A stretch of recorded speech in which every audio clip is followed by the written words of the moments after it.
Yourselves, we're live streaming. And we're live. I gotta suck it in. Nobody's gonna. Pastor Adrian and Wendy aren't here either, but it's okay. Right, they weren't able to make it. I guess not. That light is still coming off of that van right there. I'm sorry. Okay, I can't make the sun go out. I know. I wish I could. Okay. I'm gonna talk probably a little bit more than Tyler today, just because I feel like this. I know. I know. I bumped it down some more. Yeah, it's. You can't hear me? No, go so wide. I can project. We can only hear you if you're singing. I'll, if I'm singing, I could probably don't even need a mic. Maybe just scoot your stuff up. I can project. I can do a theater voice. I can do it. Do your theater voice. This is my theater voice. Is that not loud enough? Not loud enough. Are you serious? I feel like I'm yelling. Are you going to be in Peter Pan? Are you in any of the productions? Let's stay focused on ladies. Where? Oh, here it is. Y'all scoot up. Okay. Okay, there we go. That's too loud. Speaking of too loud, me and Christy about died when you grabbed the mic this morning because it was blasting in our ears. We were looking at each other and she was like, "Is he loud to you?" I said, No, I "Yes." said good morning and nobody responded, so I said even louder. Yeah, it was loud. His mic wasn't loud in my ears. I couldn't hear him. Everything else was like, Oh. Because Wendy, her voice is very strong. It projects, and it's higher frequencies, so you have to kind of squish her a lot. Otherwise, when she gets up there, it's blow. This is how she's finding out that she's too loud is when she watches I it. never said that. Words matter. We're about to talk about that. Okay. Okay, I'm going to start us with prayer before we, sorry y'all are eating, but I'm going to start with prayer.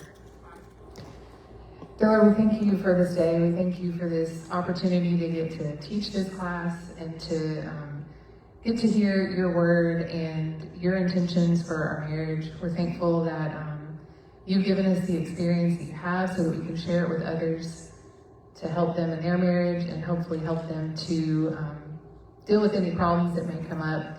We pray that today that you would speak through us, help everybody to understand and absorb the things that we talk about today.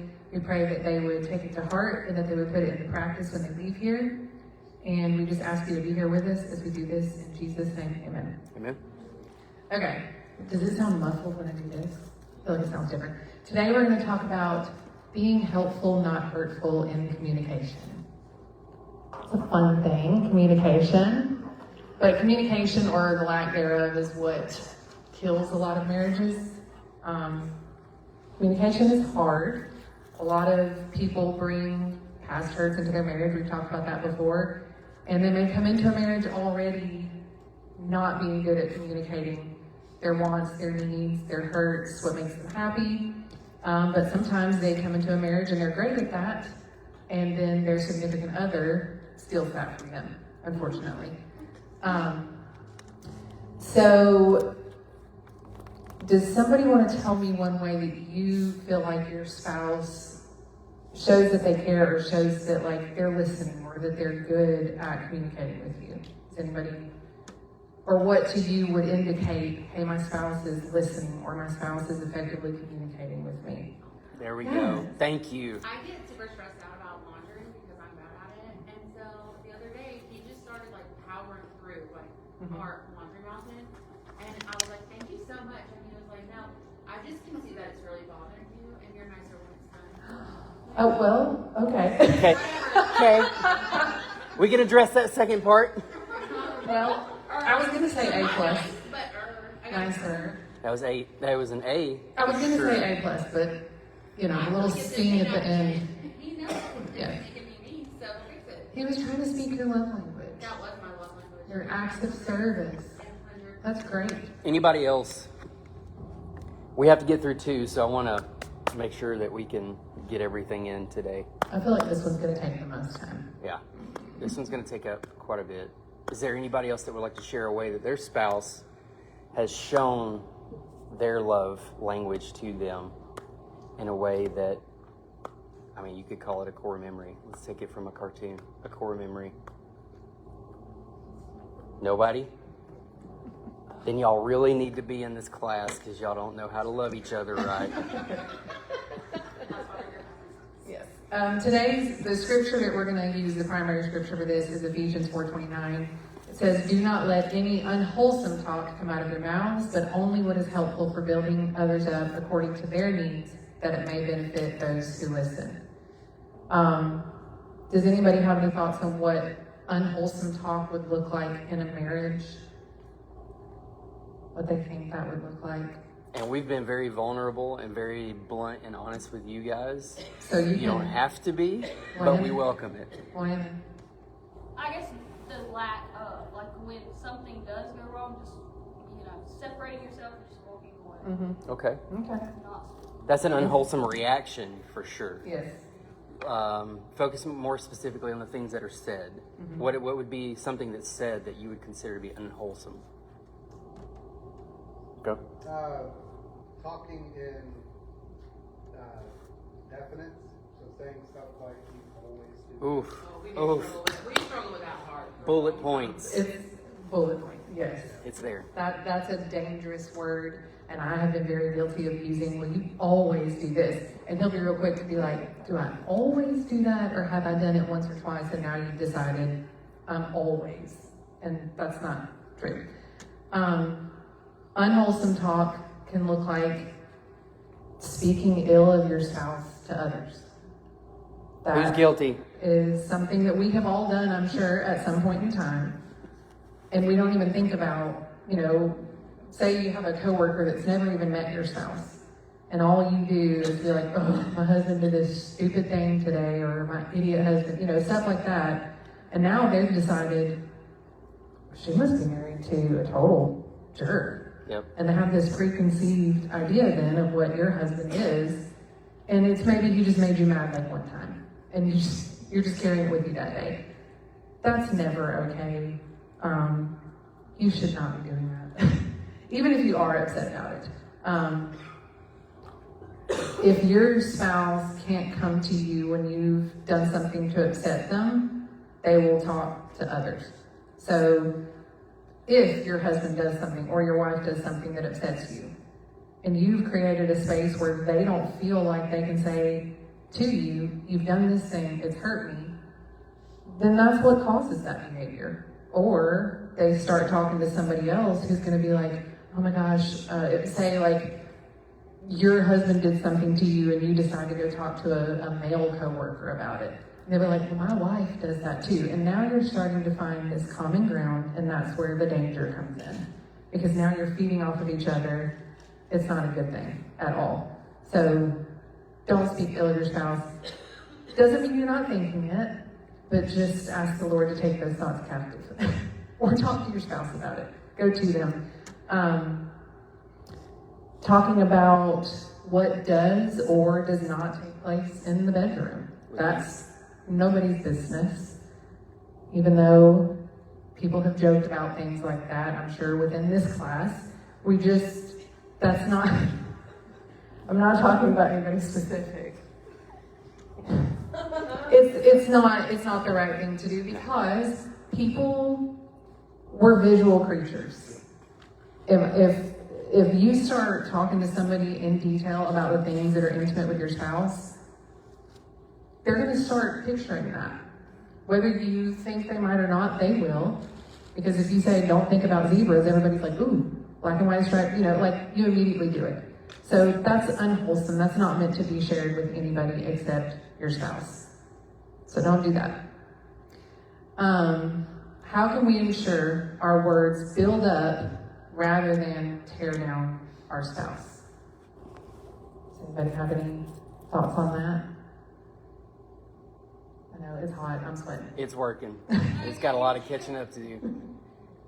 This might sound simple, but like for me, it's about intentionality. Mm-hmm. Like my nature is like to say things that are uplifting, and so when I'm being nice, especially since ours love languages, words of affirmation, like I have to be really intentional because it's not natural for me to Yes. say those things. Like the love languages. It's, same language, different dialect. That one's probably one of the most important things I ever read in that book, Noticer. Him explaining that, you're from the U.S., you speak English. You go to Ireland, they speak English. But you're not going to understand each other very well at all. Speak the same language, different dialect, and the importance of learning that dialect for your partner helps build that foundation because they understand you care about more than just yourself. And that's really the whole goal of this class, is learning how to outserve each other, giving that 100% of what you can every day. And that's going to look different every day. But I appreciate that one. I like that. I'm an affirmation person myself, and it means a lot. And you'll notice, and I know going backwards, we asked what your love language is and what you thought it is. And most of you said, no, I have no clue. When you actually do know, because it's what you're really good at doing for your spouse. We're all super good at serving our spouse in the ways we want to be served ourselves. And so that shows through very quickly. Anybody else have any ideas?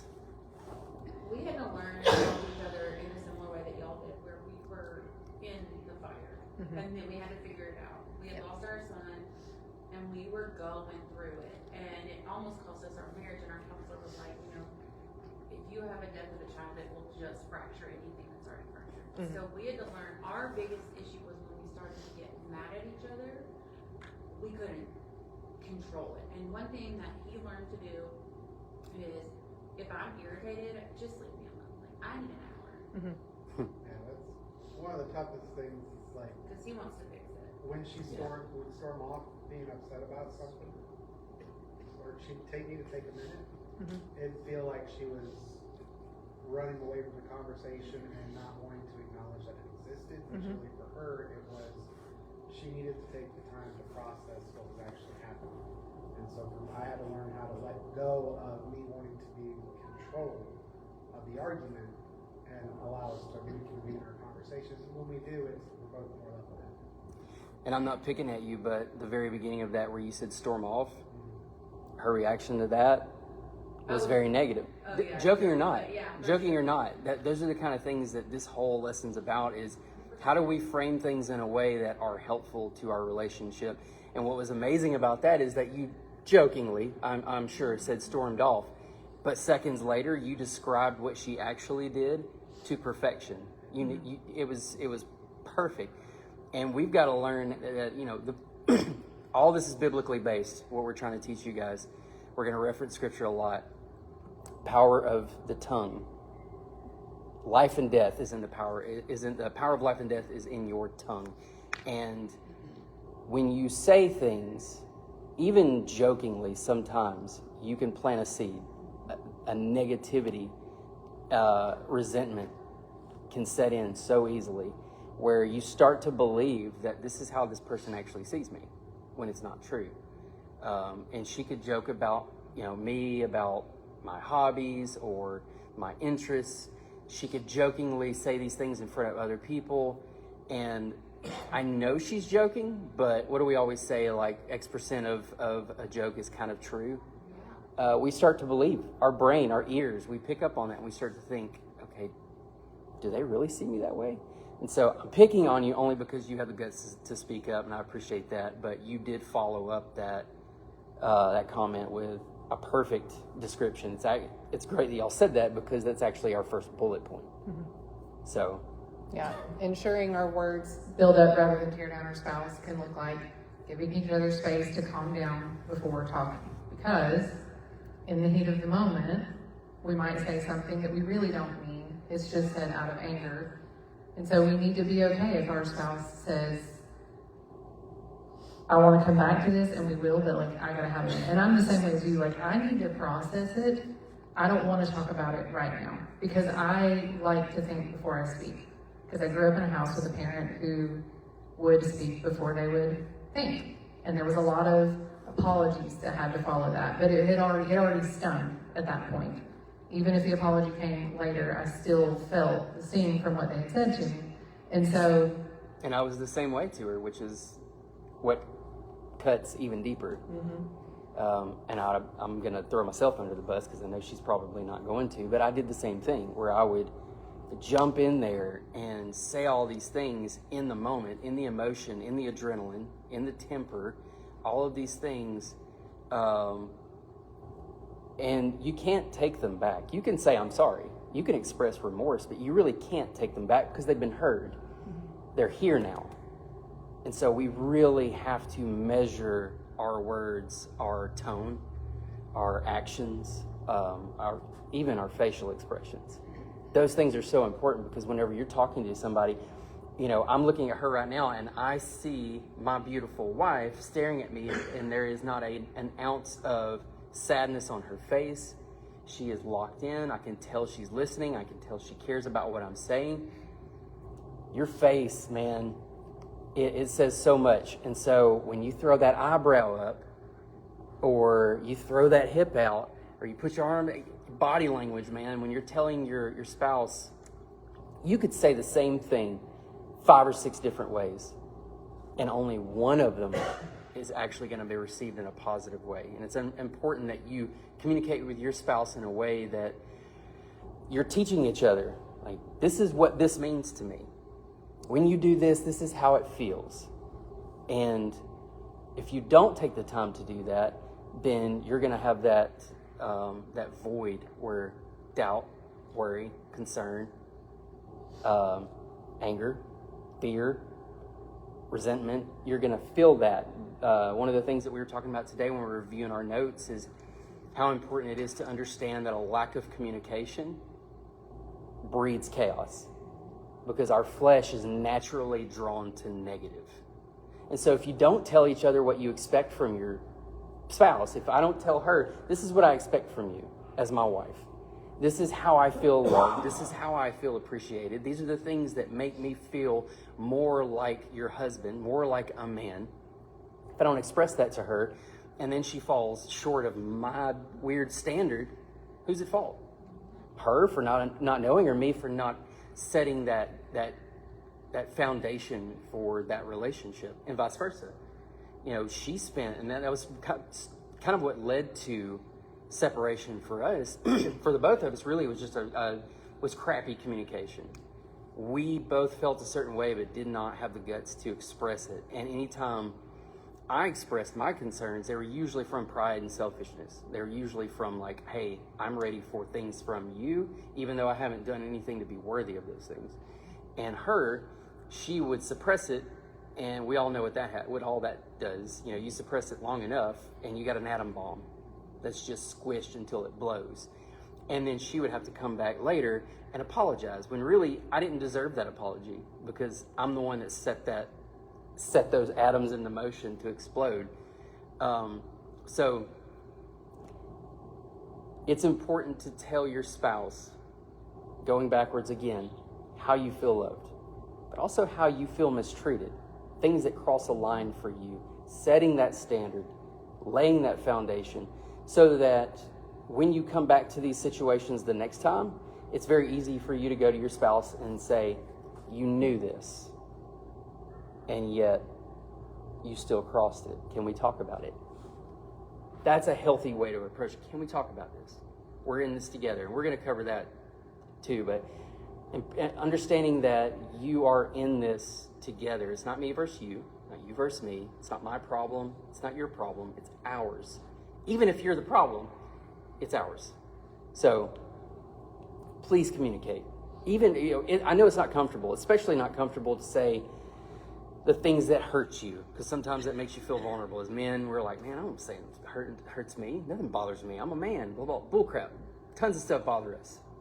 And if we don't say that, they don't know how they're hurting us. Meanwhile, we get bitter. We get frustrated. And all we do is just create a bigger and larger and harder to cross river with really no bridge at all in sight. No boat, no paddle. You're just stuck on opposite shores living under the same roof. And that's how we separated. Is she was alone in her own home, and I was completely ignorant of it.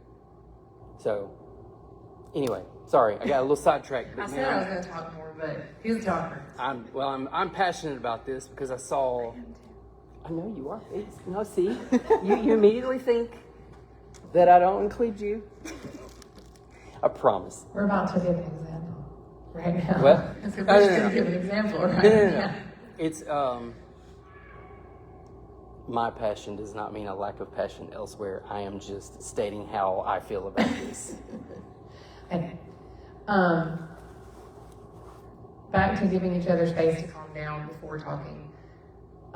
Be okay if your spouse needs time, but if you know, and this is where this is hard, this is something you have to work at. If you know you are somebody who tends to react emotionally, aggressively, take the time to gather your thoughts before you react.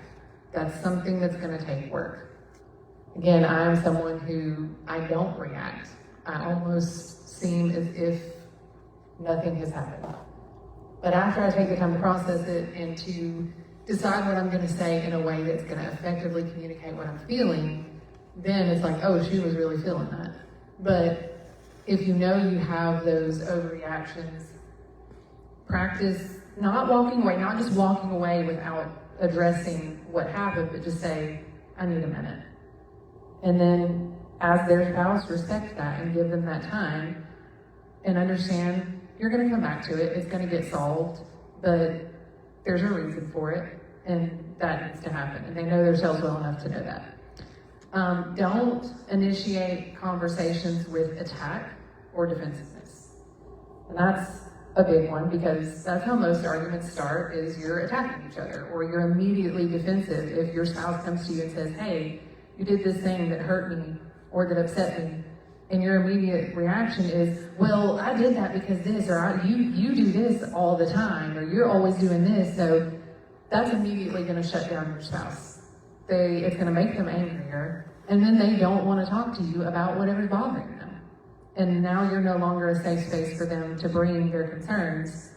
And then they bury it, and then resentment shows up, and then you got big problems. This next one is, hold on. By listening to our spouse, we're ensuring that our words build them up by listening to them, being positive, validating, and understanding. And that can be hard to validate what your spouse is angry about, because you already clearly don't agree with it or you wouldn't be arguing about it.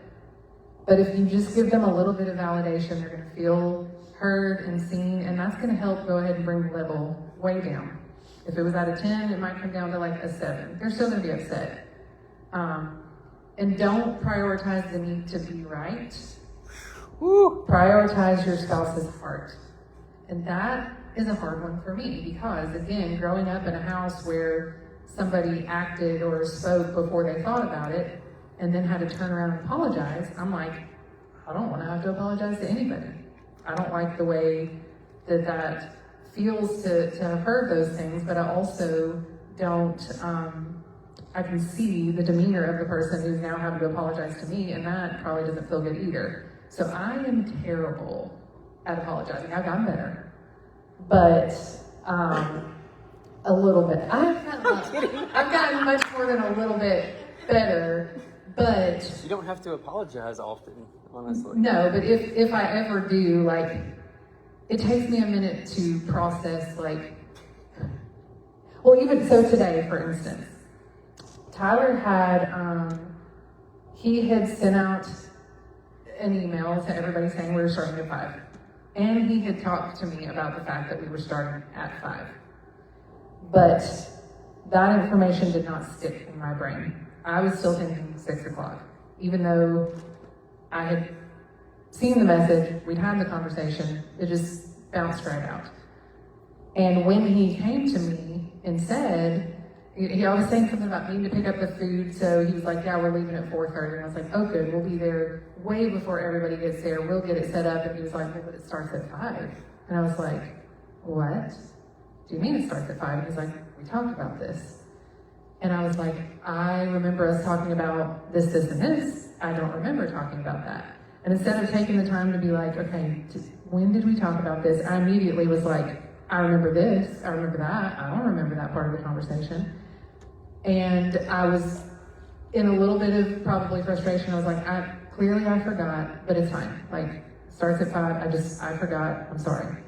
And he pulled me aside and was like, hey, I need you to know that when I'm telling you, like, hey, we already talked about this, I'm not upset with you. It's not like you're in trouble, but I also need you to know that it makes me feel like what I'm saying to you was not important enough for you to remember it or acknowledge it and you just moved on to something else instead of like making that mental note of like, oh, it starts at 5. We had the conversation, I was like, okay, next thing.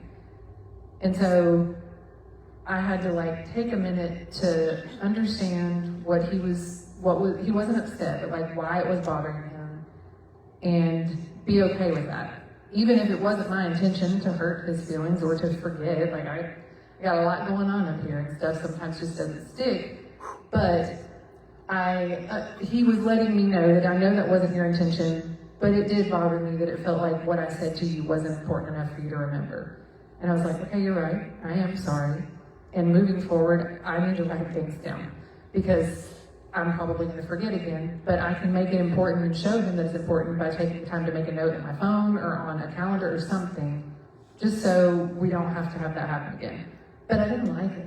I didn't like that he was right. I didn't like that we did have the conversation and that he did send the information to me, but I knew that I was wrong and I had to apologize for it, and I didn't like it. Why is it important to consider, we already did that one. No. We didn't. Why is it important to consider the needs of your spouse when you communicate? The needs of your spouse when you communicate. Why is that important? Let's go ahead and... Okay, I'm gonna start with... Y'all ready? You ready? I'm fine. Who's heard it? Who's heard it? Who said it? Raise their hands up. Everybody in this room. You have said, I'm fine. How many of you said that and you did not mean it? How many said it and did not mean it? I think I'm fine doesn't even mean I'm fine anymore. That's like a no, text. it doesn't. It's a universal, like, we don't throw down. That's why it's Yeah. bullet number 1. Yes, that's why it's bullet number 1. It's like, we need to talk. Yeah, we sure do. I'm fine means a few things. Number 1, I am not fine at all. Or it means I'm not fine at all, and I don't feel comfortable telling you why I'm not fine because you don't make me feel like I can communicate that to you. It never means that you're actually okay, unfortunately. But on the opposite side of that, we, the ones that are saying I'm fine, Huxley. You okay, buddy? Who's going with you?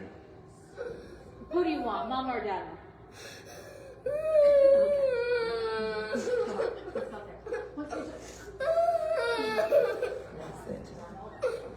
He's fine. He's fine. He's like, I'm fine. I'm fine. He said, I'm fine, Mom.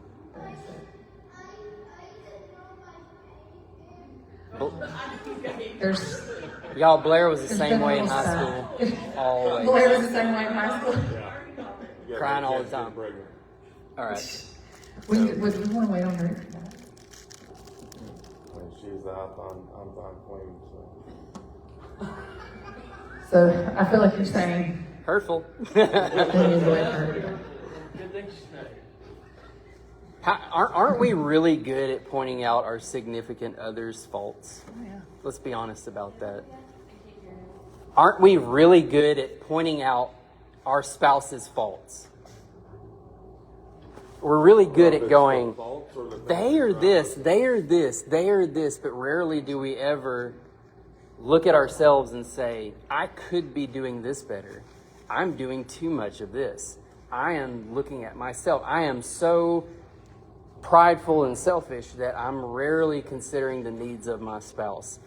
And that can actually create that environment where your spouse will tell you, I'm fine.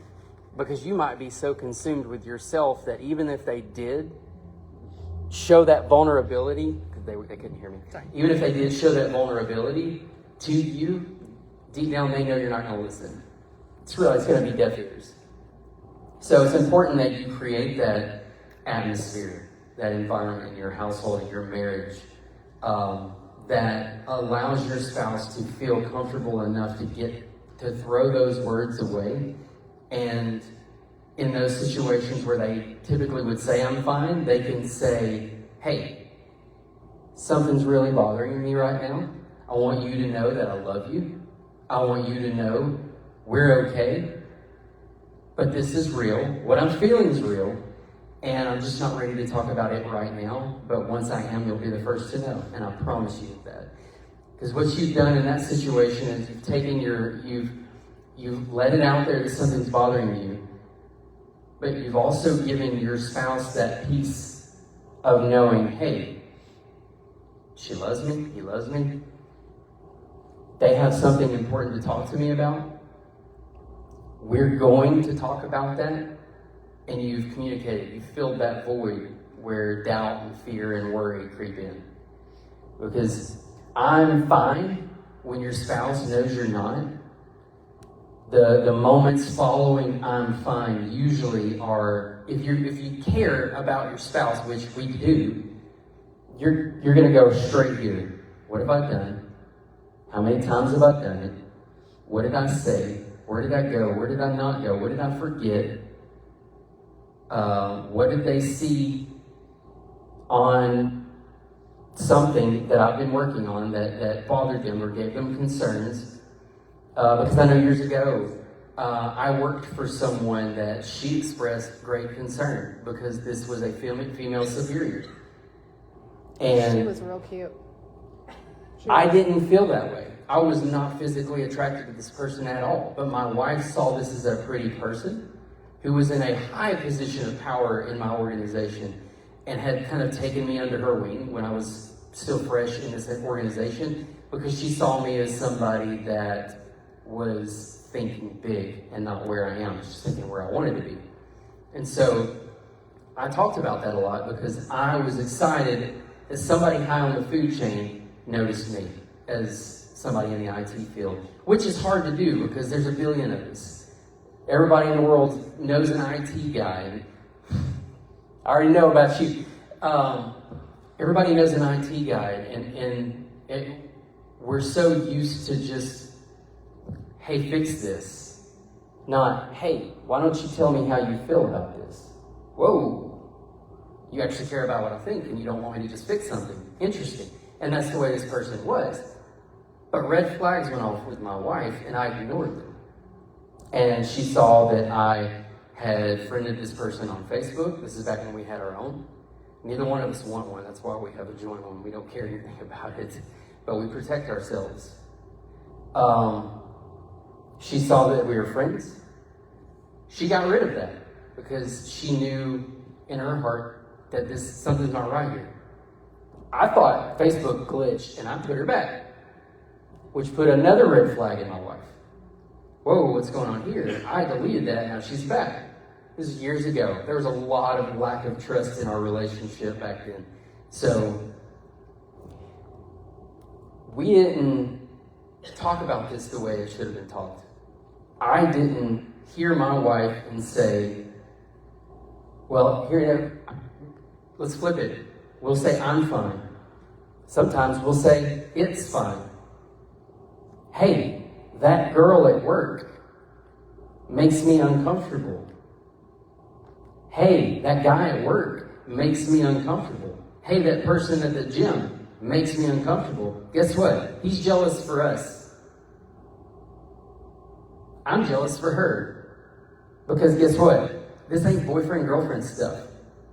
This is till death do you part stuff. There is a healthy, spiritual, holy jealousy. I'm jealous for this. And maintaining this until I breathe my last breath. So yeah, I should have listened. That's one of those, I'm fine, it's fine. She said, I don't feel good about this. I don't like this. This is a pretty girl and she's high up and I think she's got something for you. I said, babe, it's fine. She's happily married. She's got kids. She's way high up. I'm way down here. She don't care anything about me. What should I have done? I'll tell you. I should have said, babe, agree or disagree. I'm with you. I will do everything that I can to ensure we're never alone. We are never privately messaging in any way. If that does occur, I will make you informed. Protect your spouse. When people try to contact you privately, that you know should, discernment, when that meter goes off, protect yourself and protect your spouse. Be willing to speak up, because it's not fine. I'm not fine. We keep saying that F word, and we're causing a rift in our relationship, because then she can no longer trust me with her feelings. She goes to me with her concerns, and now moving forward, it's no longer, hey, I don't know how I feel about this person. She's just going to stop coming to me about it, because he's not going to listen to me anyways. And that's exactly what happened. So, it's not fine. Stop saying, I'm fine, or it's fine, and actually get to the root of what's causing the issue, and be honest with each other about what's happening, what's going on, and listen. So, I'm fine's a big bullet point for me. Not because she's queen of I'm fine or anything like that. It's not a situation where she says it all the time. She's actually quite the opposite. She used to just not say anything. And when she did, she was met with what we talked about earlier, defensiveness.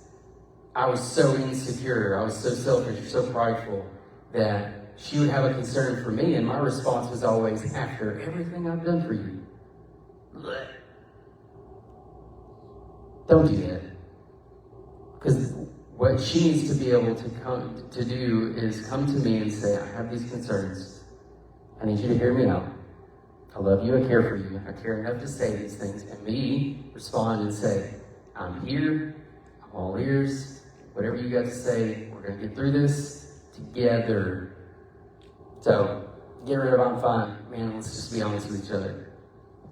But Brandon is asking, but what if I'm actually fine? He may just be kidding, but... Honestly, it's probably a valid question for him. Okay. Because he will say, I'm fine all the time, but I don't believe him.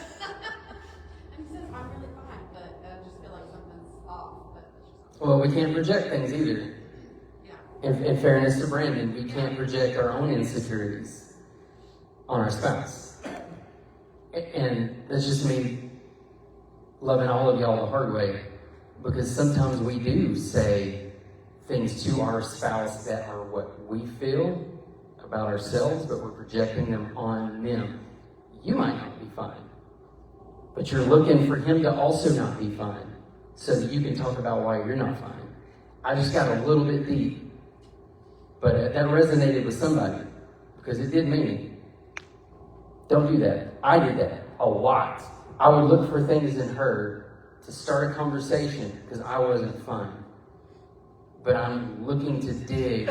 And I was also very chaotic, and whenever she would we'd get to a point where she would apologize. That's when I'm like, me and my sinful, prideful, evil self, that's when I would be like, got her. Now it's time to antagonize and dig in and make her feel this small. That is evil, y'all. Don't ever do that to your spouse. When they come to you and they've expressed remorse, shut up. It's over. Forgive. Because I can promise you the one that created us doesn't sit there and say, gotcha. Now you're this small. No, in fact, quite the opposite. I've got you. And now I'm going to hold you, and I'm going to keep you, and I'm going to protect you. I'm going to forgive you, and I'm going to prop you up. That's how you respond when your spouse expresses remorse for the way that they have acted or treated you or neglected you. It's like, hey, I'm so sorry. Hey, I appreciate that. I really do. Hey, what can I do in the future to make sure that you never feel like that is okay? How can we do this together? Because the last thing you want to do is because you are one. Yes, we're two individuals, but you're one. When you're pushing your spouse down to elevate yourself, you're really just pushing your whole marriage down. And you're making them feel this small for no reason. Nobody benefits from that. So make sure that you love your spouse, but also love yourself, and be honest with how you are feeling instead of going into that projecting how you're feeling onto them. Not saying that's what you did, I'm taking that example because I've done it. That's the only reason I called it, because I did it myself. And so, Brandon, it's a really good question because sometimes you are fine. Appreciate you listening, man. Love you, dude.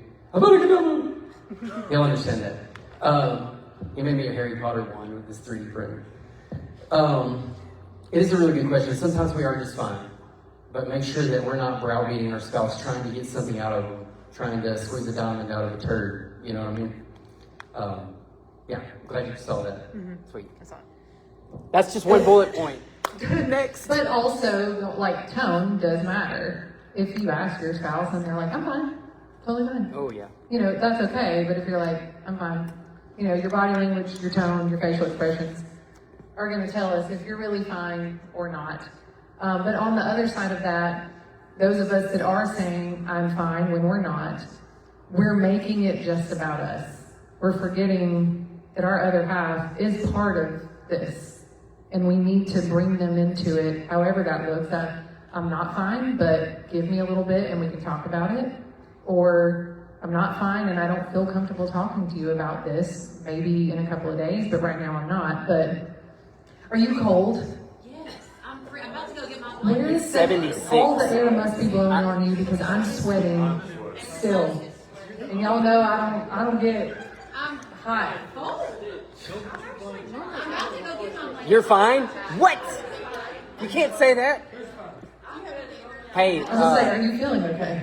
put your I take a lot of medication to get you cold. put your hood on. It will help. Put your hood on. It's either cold and pain or hot and fresh. She's gonna get a blanket. That's Cue the elevator music. I'm I'm fine. Okay, I'm fine. fine. It's fine. We're all fine. Anyway, She's fine.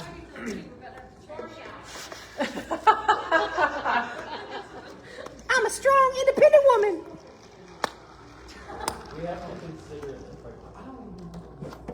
Yeah. Well, I mean, we've got the air on. No, especially because we are coming back in here every Sunday evening.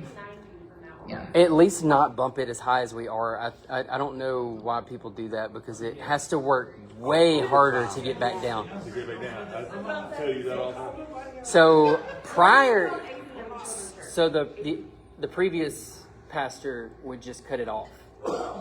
No matter if it was in the middle of July or August, he would just cut it off. And so it would have to work its way from like 90 down to 6. So we had it on Wi-Fi, so he would have to start it the night before to get it cool enough for Sunday morning. But it wouldn't run all week.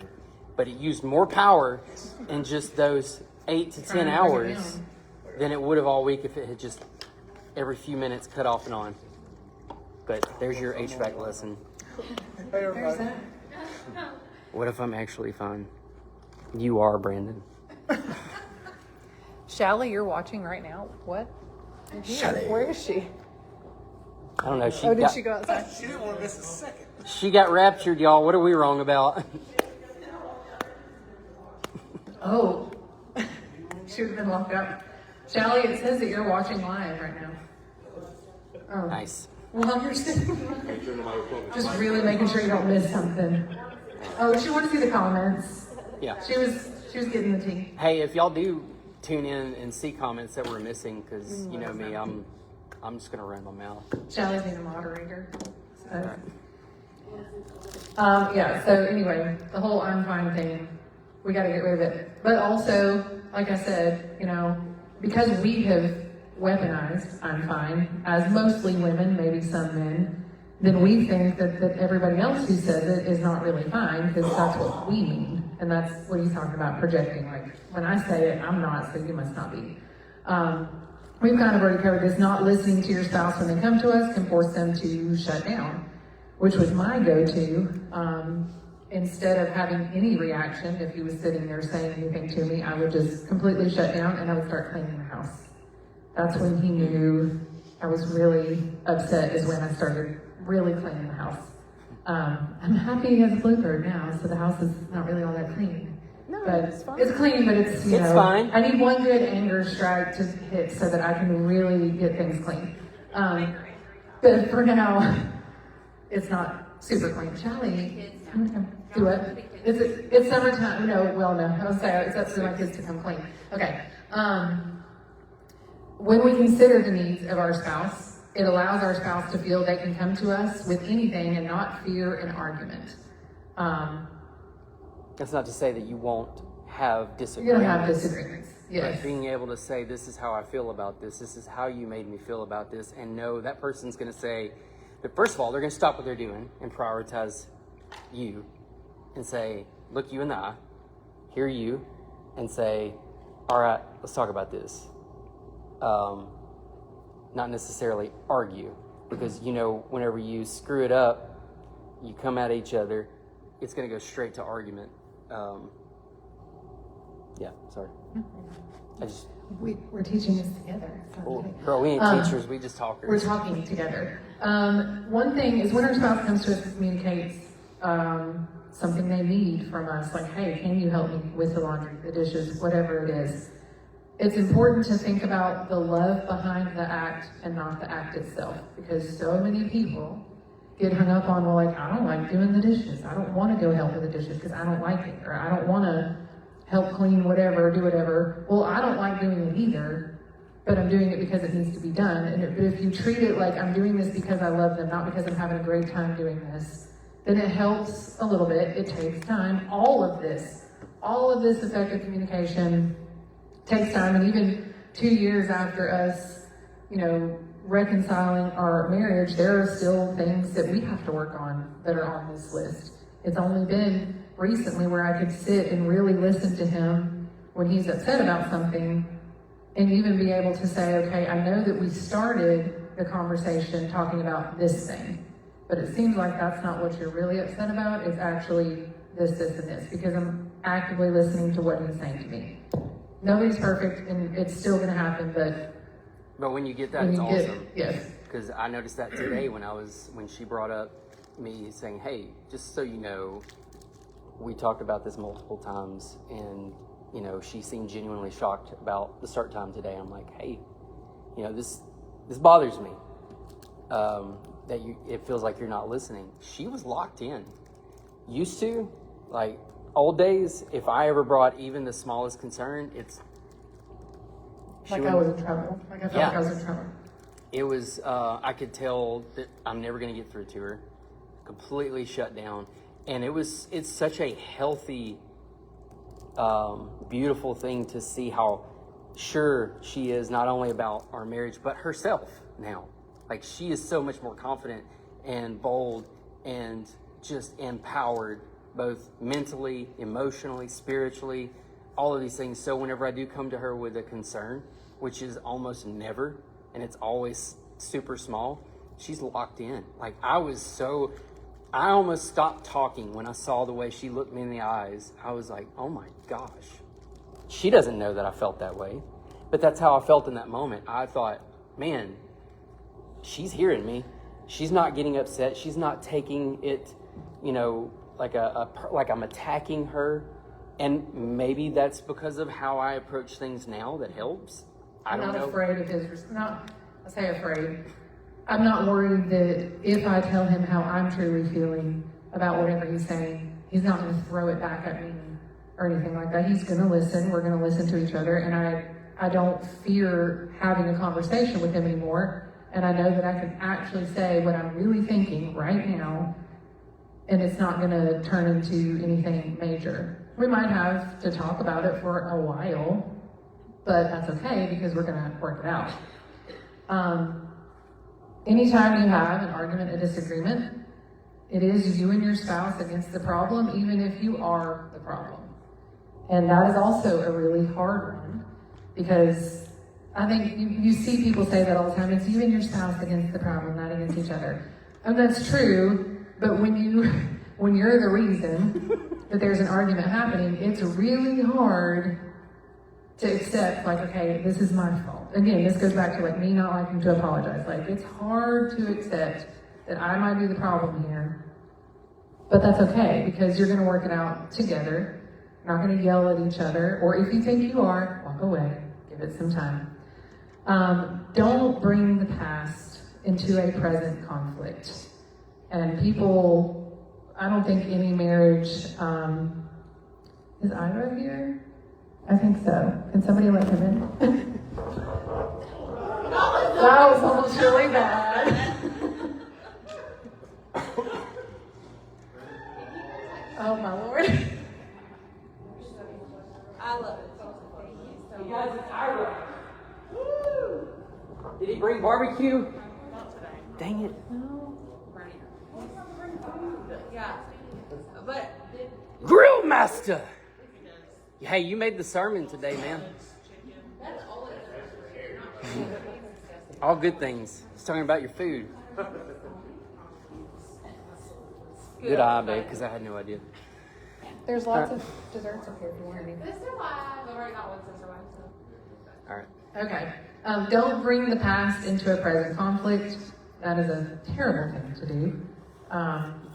We're supposed to forgive and forget. That's hard to do, but love doesn't keep a record of wrongs. And that is something that I was majorly guilty of for a very long time. When we would be discussing things. I can't even say that we ever had arguments, like we were yelling and we were blowing up at each other, but it was really long conversations where it was obvious that neither of us were happy with what was going on. And I would be real quick to say something to Tyler like, "You always," and he would be like, "I've done that maybe once," and I'd be like, "Oh no, you did it this time and this time and this time." Like I would be pulling stuff out as quickly as I could, and that's just gonna make them angry. It's gonna make you angry, and it's just gonna make things worse. So don't do that. Going back to Ephesians 4:29. Where it says, do not let any unwholesome talk come out of your mouths, but only what is helpful for building others up according to their needs, that it may benefit those who listen. Some scriptures that support that are Proverbs 15:1, a gentle answer turns away wrath, but a harsh word stirs up anger. And Colossians 4:6, which says, let your conversation be always full of grace, seasoned with salt. And we're going to talk about how those verses complement Ephesians 4:29. Proverbs 15:1 is about tone and purpose. It stresses the tone of our speech, how a gentle response can de-escalate conflict. Ephesians 4:29 focuses more on the content and purpose of our words, ensuring that our speech builds others up rather than tearing them down. Together, these verses advocate for communication that promotes peace and edification. Proverbs addresses how to respond wisely in emotionally charged situations, while Ephesians calls us to speak with intentionality that benefits the listener. Both call for self-control and grace in our interactions, which is hard. Proverbs through restraint and anger, and Ephesians through speaking only what is wholesome and edifying. And then Colossians 4:6, which again says, let your conversation be always full of grace, seasoned with salt. Proverbs 15:1 calls for a gentle response to diffuse tension, while Colossians 4:6 calls for gracious speech, words that are kind, patient, and filled with undeserved favor. Undeserved favor. Undeserved favor. None of us. Because we all deserve the worst. Mm-hmm. We are garbage. That's where you got to get over that pride. I told Taryn, I said, I've probably said this a million times. Pride is poison. We have to get rid of it.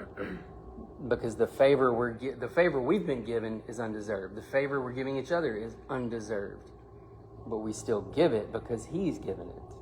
We forgive because we've been forgiven. If we don't forgive, what does the Bible say about our forgiveness? Correct. And we don't selfishly forgive only because of that, but that should be extremely important to understand that if I want to be forgiven, I need to, like when we were separated, one of the things that I would pray about my wife, because we didn't get along very well during that summer. We weren't mean to each other, but we didn't get along very well. I'm not going to say that. I'll say I was mean. Yeah. That was not nice.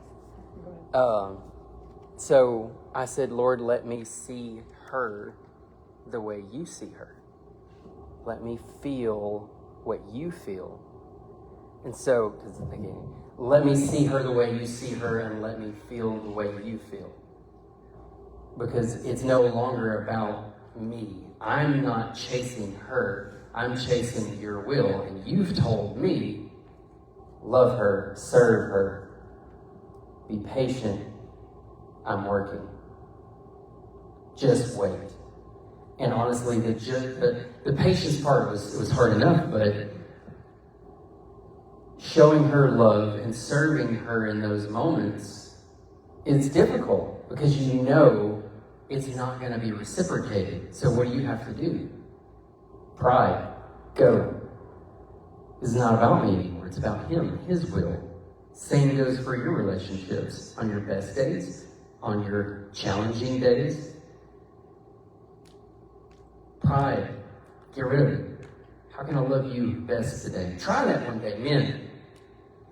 When you start your day and you're loving on your wife before you leave the house, however you start your day, everybody's different, right? But the first interaction with your wife, try this. How can I best love you today? But be genuine. They'll know if you're faking it. Be genuine. Like, how can I best love you today? And when they respond, do it. Earn their trust. Show them. I mean, they've already promised their life to you. Allow them that opportunity to know, hey, he's pursuing me. Because, I could chase her all day. And I tried that in the beginning, chasing her while we were separated. No, the Lord said, stop. Pursue with patience. Love her and serve her. Don't worry about being noticed. Don't worry about accolades, pat on the back, attaboy, any of that stuff. You're getting nothing until I say it's time. Pursue. How can I best love you today? Where you at? You just read that one? Okay. And then, go ahead. You can finish it out, babe. I'm sorry. It's fine. Colossians speaks to answering everyone wisely and appropriately, seasoned with salt, while Proverbs implies that wisdom in response can prevent escalation. Both point to a thoughtful, measured approach in conversation. Proverbs focuses on how the wrong words can escalate conflict, while Colossians shows how the right words can influence others positively and open doors for truth and understanding. Something that is good to try. It's a concept, and I think that we use it. We don't sit here and go through this whole list every time, but it's a filter for your conversations or your arguments or your discussions with your spouse. Just like when we take a picture and we put a bunch of filters to make it, look the best it can look. These are things that if you are writing things down, you might want to. It's a filter to help you choose words wisely before speaking. The first thing you would ask yourself is what I'm about to say true? Is it actually true? Or am I just really angry and I'm about to say something it's not true just because I'm angry? Like use it like the always and never. Oh, that's in here, I think. Yeah. Also. That goes hand in hand. Yeah, and am I using words like always, never, or constantly? And those are you're just attacking at that point, That's what you're doing when you use those words. It's antagonizing, and that's sin. Mm-hmm. See, we're not to antagonize our children, our spouse, period. Mm-hmm. So always, never, constantly, when you know for a fact it's not helpful in any way, is sin, period. And to treat it any other way, you're lying to yourself. That's pride again, the pride poison. The next question, I knew I did something. Did you look at it funny? No, it's still on, but I hit it and now Oh, the little mute button is dumb.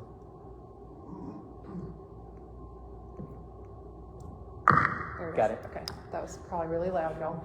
The next question you want to ask yourself is it kind? John, sit up. And you almost ran him over going down the aisle. And when you went to let Ira in, he literally had to dodge to not run everybody. Oh man, I'm so fast I didn't even see him. Like an anime kid. I'm running like anime. My kids watch that crap. A school shooter? Of all things. This is not, sorry. Sorry, You guys want to Facebook rewatch Live. this? It's gone now. That is now deleted. Yeah. You're no longer have a Facebook, Twitter, otherwise. Stricken. We're in trouble now. Is it kind? And oftentimes when we are angry, we're for sure not about to say something kind. Am I using my words as a weapon to tear down my spouse and try to make them feel bad about themselves? Be honest with yourselves. How many times have you done that? I have. Trying to make them feel bad, calling out their flaws, because we're angry. And that, again, you can come back later and say you're sorry, but it stings already. And you can get a power trip. Like we talked about earlier, you can get that power trip, where, they're remorseful, so now I got them. And now I'm going to prove my point even more, because that's going to help, and that's going to make her love me. And now I'm going to get everything I want. No, it's so ridiculous. I'm an idiot, y'all. Without Jesus, I'm a loser. We all are. I think we all are. Is it necessary to say what I'm about to say? Again, I can tie back to using words as a weapon. Am I bringing up the past and calling out flaws? Again, don't bring the past into a present conflict. There's no reason for that. If you know you're about to do any of these things, that's when you need to say, okay, we're going to come back to this. I hear you, I see you, I know you're upset. I promise we're going to come back to this, but I just need to step away for however long. And I know the Bible tells us, don't go to bed angry. But go to bed, if you have to go to bed to sleep on it, at least convey to your spouse first, I love you. I want to have this conversation with you, but I need to process this first. And go to bed. Kiss your wife goodnight. Tell her you love her. Kiss your husband goodnight. Tell him you love him. And make sure they know we're going to talk about this tomorrow, but right now. And then after you sleep, and Tyler has pointed this out, sometimes after you sleep on it, you really aren't that angry about it. It really isn't as big of a deal as you were making out of it. Maybe the kids had been loud all day, or you burned your food or whatever, and you just were set off by the tiniest thing. And maybe the next day you're like, I wasn't actually upset about that. I just was taking it out on my spouse. Obviously, if you really are angry about something, don't go to sleep on that, because we're not promised tomorrow. But what is this one? Pray, allow yourself to relax and calm your mind. Practical advocate. Yeah. This is one where we were going to, but this is not something. Nope, we don't have anything like. Not everybody has something to write with. Yeah. But this is something that I would ask for all of you, whether hang on, because they can hear me in the back. Tonight, I know some of y'all are not going to want to. I get it. It's not fun. Homework, right? But whenever you get home, try to remember an instance where your words help your spouse or their words help you, and then vice versa, where you know for a fact your words hurt your spouse, or you know for a fact your spouse's words hurt you. It's not fun. Now the help part, the part where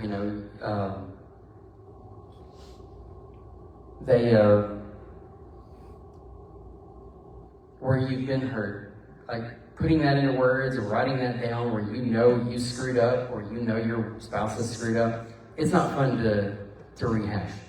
But what that does is allows you to kind of bring to life and pinpoint areas where you know for a fact, I made this choice, because it's all choices, right? Nobody in here can say, well, that's just how I am. Bull crap. I said that for 39 years. That's just the way I am. Man, how lazy is that? That's the laziest way that you could possibly say, I don't care enough about anybody but myself to change. Because there's nobody in this room is just that way. We have a series of choices from the moment we wake up to the moment we go to sleep. Now, in one of our previous lessons, we talked about love languages and attachment types and how our past can meet up with our present, and how things of the past, the way we were raised, traumas we experienced, previous relationships shape and mold the way we see the world. And those things can lead you to a point where you make these choices because of how things were then.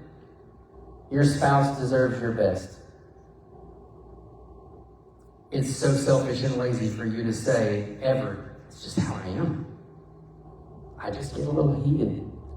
Or I just don't like saying sorry. Like, she's admitted that, but she's also made a conscious effort to get to that point where she provides that kind of love of like, hey, I hear you. Not only do I hear you, but I'm really sorry that I forgot that. Here's what I'm going to do to resolve that. Because just saying sorry is not enough. Hey, I'm sorry. In the future, this is how I'm going to fix this. This is how I'm going to prevent this and have a solution, not a sorry. Have a sorry, then a solution, so that your spouse understands they're not just showing remorse, they're trying to solve this so that we don't have to deal with this again. Or the next time we have to deal with this, it's going to go so much better. Because in the last 2.5 years that we've been back together, we've had quite a few situations where we've had to talk things out. And I'll tell you, like, it's never been more powerful and more strong than it is right now. But man, we went through some moments where there were some insecurities and some projecting of feelings and doubts and worries and lack of communication that put us to that, oh, it's just how I am. No. Because how I am and how I is right now, or how I can be. You know, it's the Lord didn't create this miracle of new love, new life, new romance, new intimacy, new vows. He created that miracle because of what we were, or what we are now. He saw what he had created us to be and said, this is what's waiting if you just trust me and follow my will, because his is so much greater than ours. And that pride as poison thing rings true to me, because, and I repeat it like crazy, because that was my biggest flaw. Pride, selfishness, the inability to take blame or to love her enough in the right ways, including the way I communicated with her. This lesson hits hard to me because those were some of our final moments before separation. I can put my finger on the calendar and say when it was. Simple things. Hey, we got to I got to go pick up the kids. And my response was one of the times that she points to as this was kind of straw that broke the camel's back. I responded just like this. I guess I'll go do it. What the heck? Why? Does it kill me to get in my car and drive 20 minutes to pick up my kids? No. What did it do though? It told her, I can't trust you. I can't rely on you. You don't care about me. And if I'm being honest with myself, it also says I don't really care about my kids. Because what I'm really caring about is I just want to go back to my office and shut the door and pretend responsibilities don't exist. That's real. That's truth. That is the brutal honesty, confession of how I lived my life for 39 years. Like Israelites wandering in the wilderness. Sidetrack, beautiful story. For my 40th birthday, my wife woke me up with worship music and a letter and a bowl of water and washed my feet for my birthday and said, "Welcome to the promised land." Man, I don't know about y'all, but you can't go back after you've reached the promised land. And the reason I can't shut up and the reason that I am so passionate is because as men, we're the spiritual leaders of our home. We're the king of that castle. It stops with us. Yes, she made mistakes. But man, it starts with me. It starts and stops with me. And so I take grave offense whenever I look back at old me and I think, who can I help to never become what I was? And so I apologize that I keep jumping in here, but I need y'all to understand where I'm coming from, because I could never go back after what I have seen. We were just talking to our son the other day about miracles. And I was like, there's no way I could possibly doubt the existence of an almighty creator when I witnessed a miracle myself. Within 24 hours, a woman that would not put her hands on me is now telling me she feels something break off inside of her that she felt like was the Lord breaking off what was holding her back from truly loving me and seeing me the way He wanted her to see me. And she wept. And just like that, go get your things and come back to your room. This is our room. So yeah, you get kind of fired up about that. And I know we've gotten off topic several times, but this is a gift, y'all. We said I do, not I guess. But every day we wake up and we give, I guess, effort. Guilty? So where's that line in the sand? And most of the time I'm talking to the men. But where's that line in the sand when we as men say, it's no longer I guess, and it's back to I do?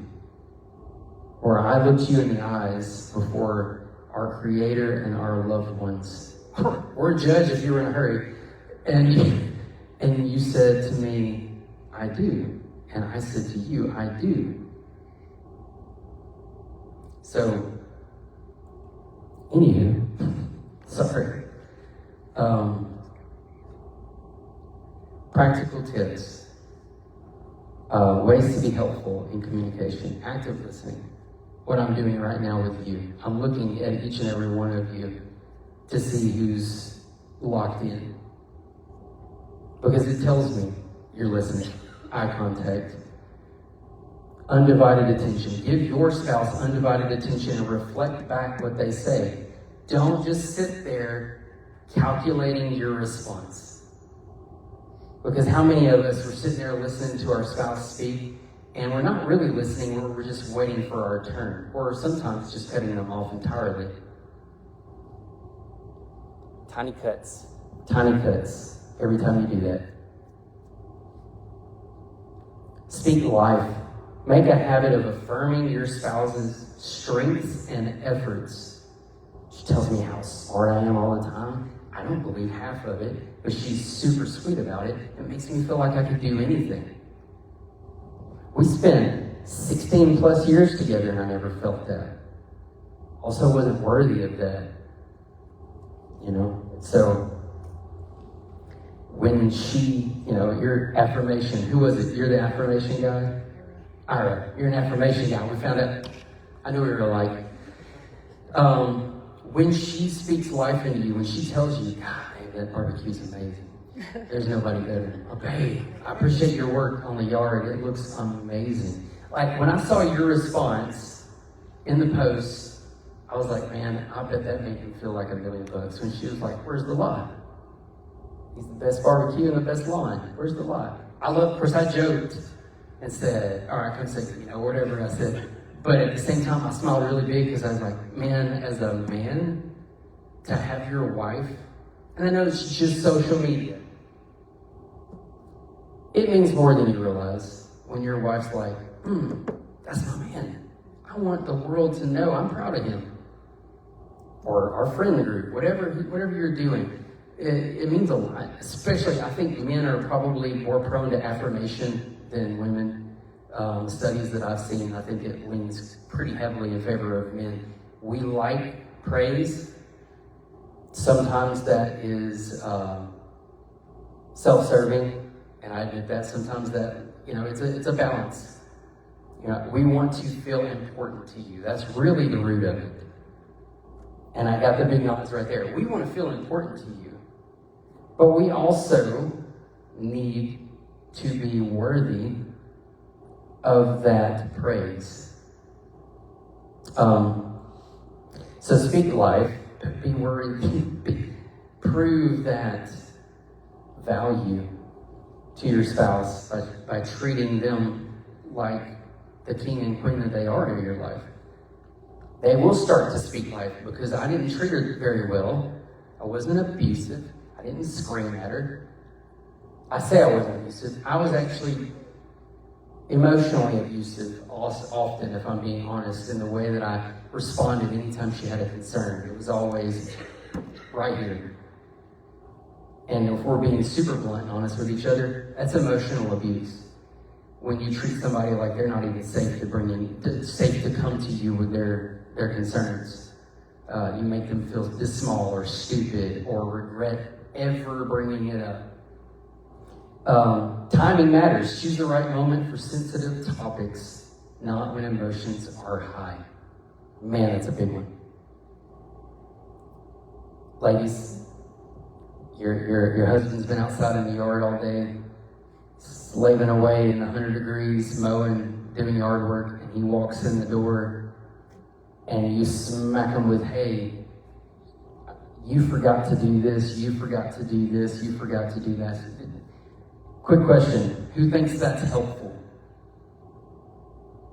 Who thinks that's hurtful? Because what's the man gonna do as king of the castle? Not only that, but he's gonna look back at the yard that he just spent probably an hour or two making nice for you. And he's gonna say, does that mean nothing? And that's how we feel. Because we're creatures of action. And when we get hit with that, and she doesn't do that to me, I'm giving you examples of things that I've heard from other people. Not in here, but it's just in life. Like, man, I've worked so hard, and it just kind of seems like it's never acknowledged. Try it. Husband comes in the door, just tore up with sweat, wearing himself out, and when he walks in the door, I'll tell you what she does. She'll stand at the window. She actually sits outside with me the entire time I'm mowing. That's not for everybody. It gets hot. She sits out there the entire time, plays on her phone, watches me. If I need help, jumps up. Sometimes I don't even ask her. If I'm bagging my mower and I start laying bags around, next thing I know, I'll see her walking around the house with a wheelbarrow and all my bags to take them to the street to get picked up. Didn't ask her. I know she would probably rather be cool, but she doesn't care. She wants to be there. She's gotten upset before because I had to mow and she wasn't there to be there to watch me. Quality time. It means a lot. You're hanging out. You're enjoying each other's thing. So, ladies, try that. Men, you work your tails off. Flip side, right? You come in and you think you're owed the world because you mowed some grass. And your spouse comes to you, hey, when you get a minute, do you mind helping me with X, Y, or Z? Yes, I will.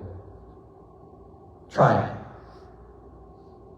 Because if you do that, you're telling them, I care more about your needs than whether or not I'm probably burning up and exhausted.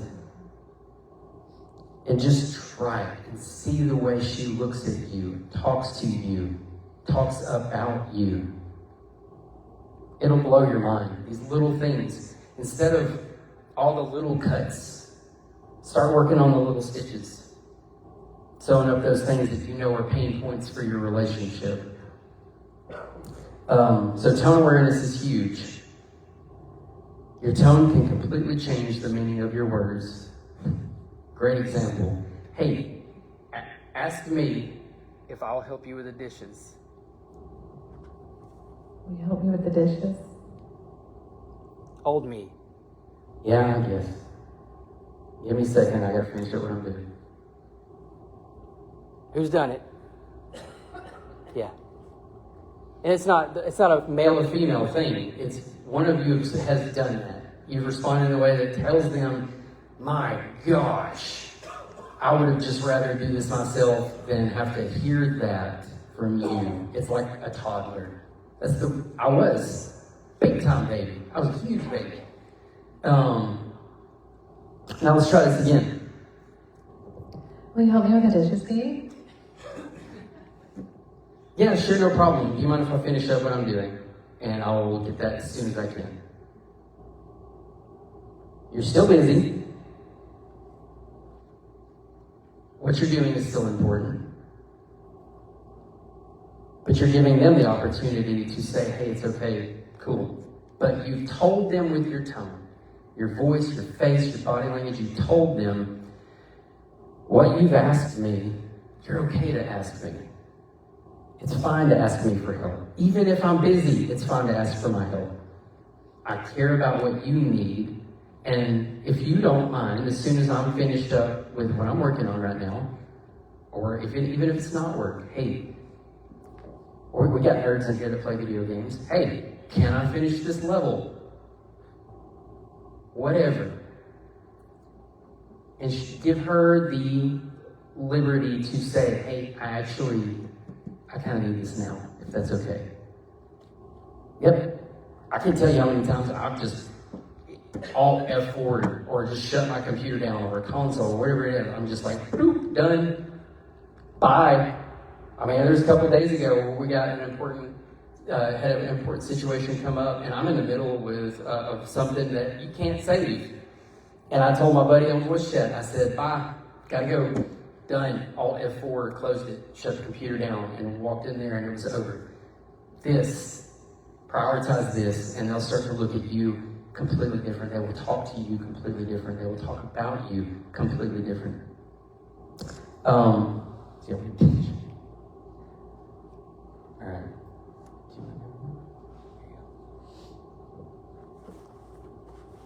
Okay, this is, I guess, a little bit of homework. We want to encourage you to commit one action step this week to improve communication with your spouse. Whether it's practicing one of these filter questions, and we can put those filter questions on Facebook, on the page, wherever we need to. Put the whole thing, all the notes. Or we can put all the notes on there. Or writing or saying one encouraging word to your spouse daily. Just, if you pack their lunch, put a little note in their lunch, or send them a message throughout the day that's encouraging, something along those lines. And it does make a big difference when you do something like that. I get so excited. I open my lunch and she's got a note for me in there every day. And I'm like, the first thing I do before I even log into my computer, I open my lunch bag, and I got my Post-it note with my note of the day, and I got a stack probably this high where I've been keeping them. I've actually swapped them out because I have so many, and it's short, but man, what a way to start your day. Also, something that we want to recommend is it doesn't have to be the exact books that we have. We can send you the link. It's prayers for my husband or wife. It's like a 30-day, I think it's a 30-day prayer devotional. It has a prayer every day, and it has a prompt that you can write a prayer for your spouse.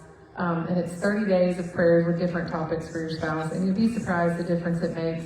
Some things we don't even think to pray for our spouse. And we don't maybe take the time to think about things they might be struggling with at work that they're not telling us, or just their drive to work. He has a terrible drive to work. 565. Little things. So it's free. If you have Kindle Unlimited, like me, It's free, yeah.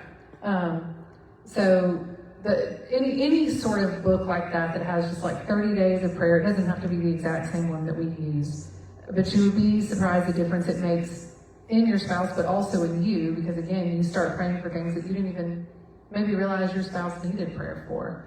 And we'll put all that on the Facebook page, all these notes and everything, and put a link to those books. Any questions? Anybody at all? Any comments, concerns? Anything about anything that we've covered since day one? I know we've had a lot of skips here and there, but anybody, I mean, it can be personal, it can be what we've covered, it doesn't matter. We're a pretty open book. Okay. Just practice this the helpful, not hurtful communication. Again, it does take time. Like I said, we're 2 years into this and we still don't have it all the way right. We still probably are going to need to look back at these notes for ourselves. But it makes a huge difference in your marriage when you start to communicate effectively and you're not trying to attack your spouse or tear them down when moments come up that are hard, and they will.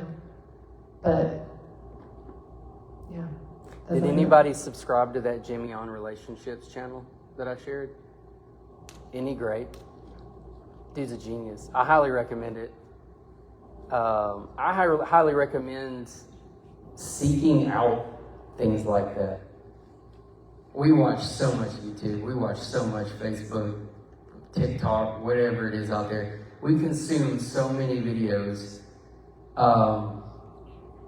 I make a point to look for things like that challenge me to be better and to ensure that when these situations happen, that I respond in a way that tells her, hey, you're safe with me. We might not agree, but you're safe with me. You're safe to say, I don't agree.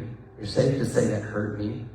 You'd be shocked how easy it is to scare your spouse into never telling you how they really feel. And man, what a slippery slope that becomes. We saw it. I scared her into not sharing anything with me until it was too late. And then she shared, I think we need to be separated for a while. And then I left my house. So there's a lot of steps in there that I missed where I probably could have salvaged what we had. But the Lord allows certain things to happen because He knows, because of what we experienced, we're able to stand where we are today, not because we're qualified, but because He's called us to share what saved us and what hopefully will save others. I don't know if we've only got 15 minutes left before it's time to go. We did not expect, let's be honest, yeah, we expected it. I talk too much. We did not expect, I'm gonna go back to that, it sounds better. We didn't expect this to go so long on the first lesson.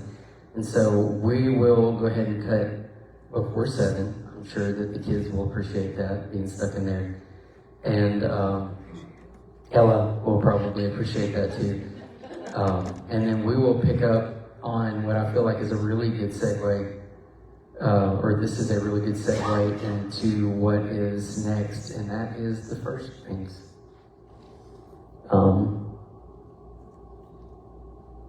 We all remember our first date. Every one of us. Unless it was before Jesus and you were just so hammered or coked up, you don't remember what you were doing, and that, I mean, it might be possible, you know? Zach, it's true. My first baby. You had your little nose candy and said, Christy, come on, hang out with me, girl. Get you some of this. Oh, man. Yeah, we all remember our first date. So, over the next week, leading up to our out, raise your hands. It's Memorial Day weekend coming up. Is it? Yeah. Is that next weekend? I know we're going to have a lot of people out. Who knows that they will be here? We never do. We're good. Okay, John can't be bothered to raise his hand, but his wife did, so Oh, is that how you're going to live your life?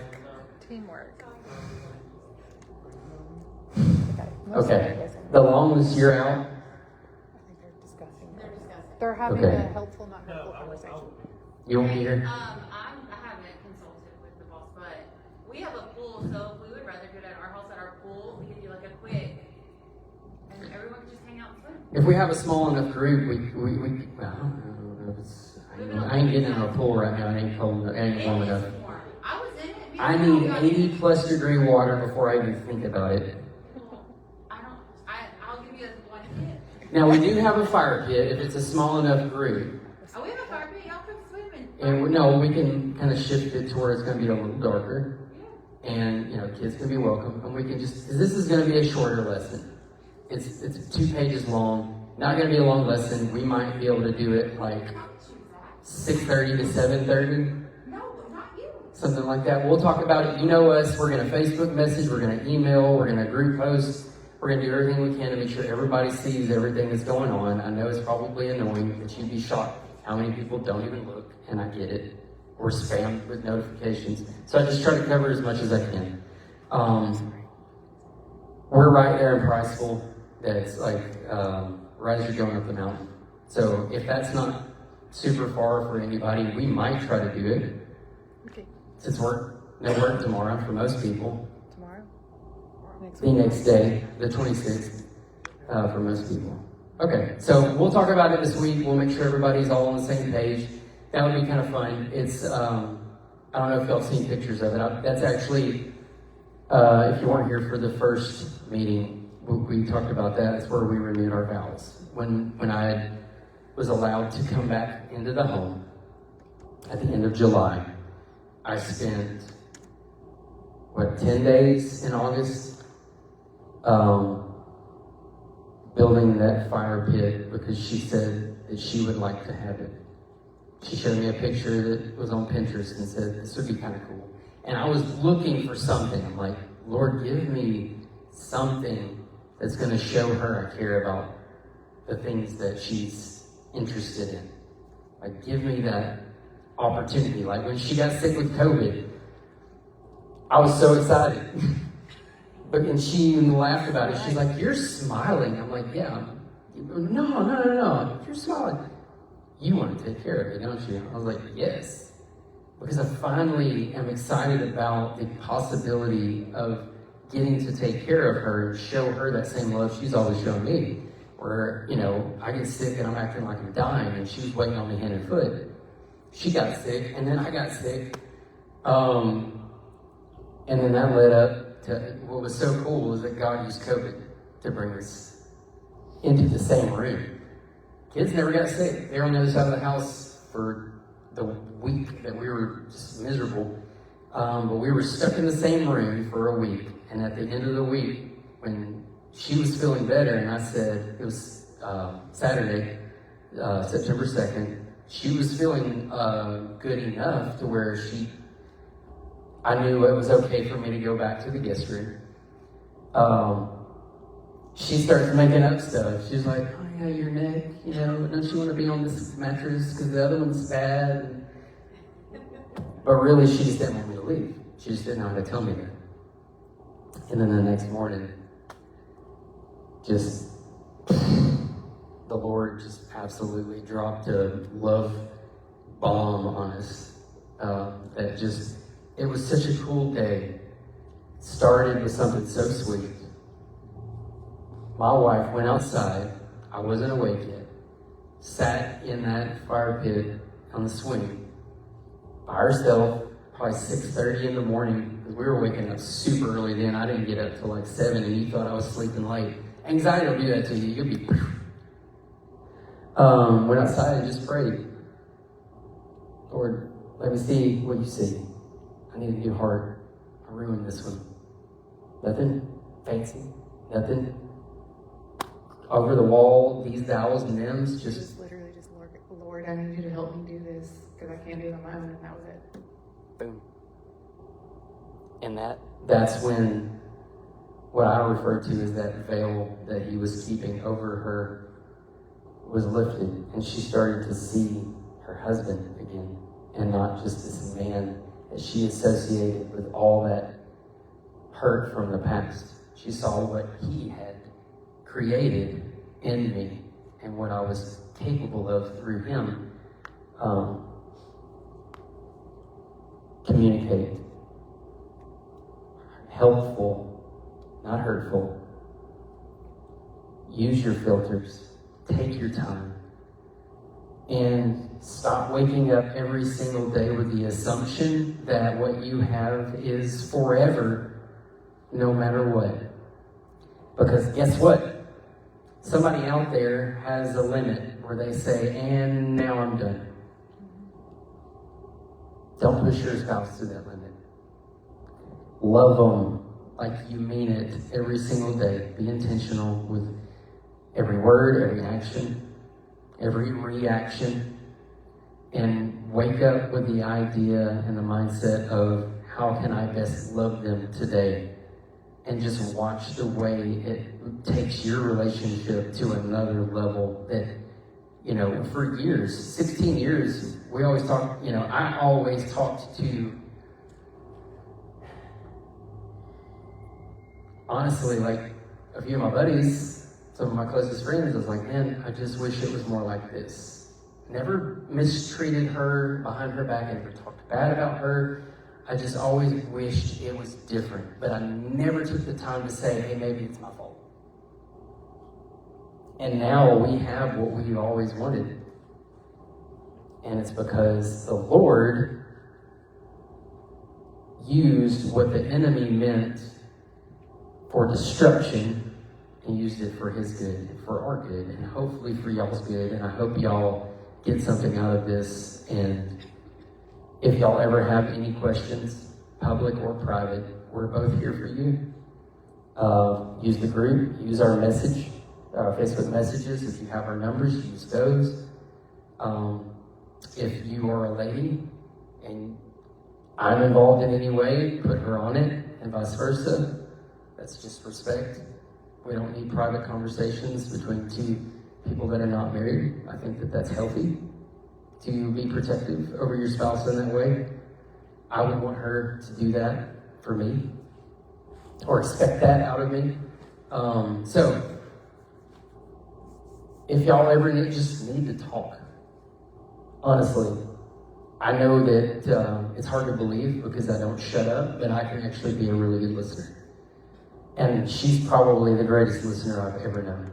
So, if you ever need us, we're here for you. Yeah, I'll go ahead and close it out.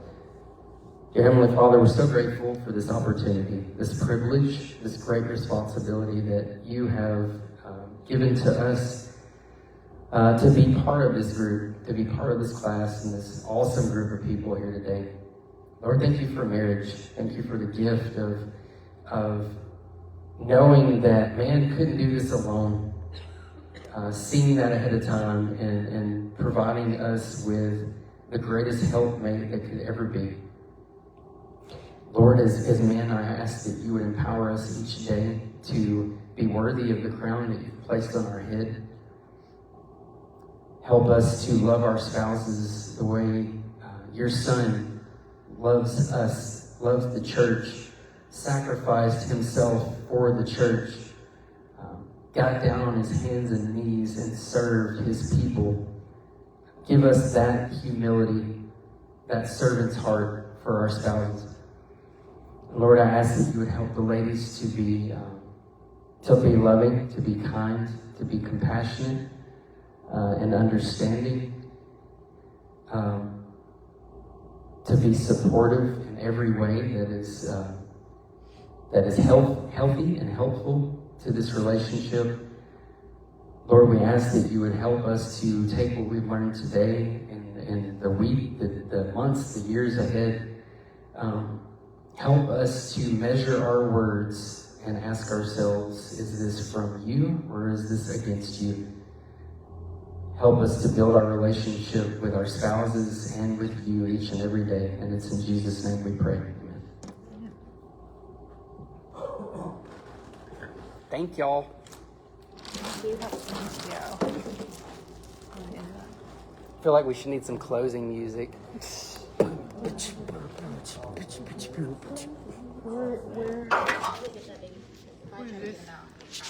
Bye. I don't know. Where does this go? Your mom's house.